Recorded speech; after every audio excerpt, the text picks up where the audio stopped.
एक समृद्ध भारतासाठी माझी कल्पना. नमस्कार, माझे नाव निलेश समाधान गड्डे. मी आत्ता 9वी शिकत आहे. माझ्या शाळेचे नाव सर्वोदय मानवी विद्यालय गंगावरी, तालुका जिल्हा नाशिक. आज मी समृद्ध भारत या विषयावर माझी एक महत्त्वाची कल्पना मांडत आहे.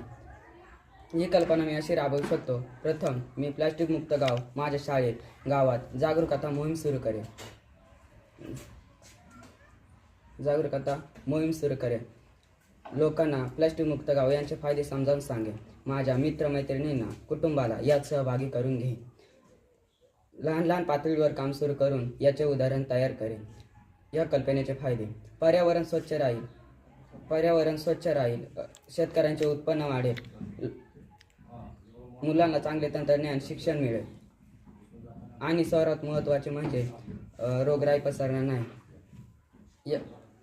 शेवटचा संदेश: मोठे बदल सरकार नव्हे तर आपण सर्व मिळून करतो. ही माझी छोटी कल्पना जर सर्वांनी राबवली तर समृद्ध भारत स्वप्न नव्हे तर वास्तव ठरेल. धन्यवाद. जय हिंद.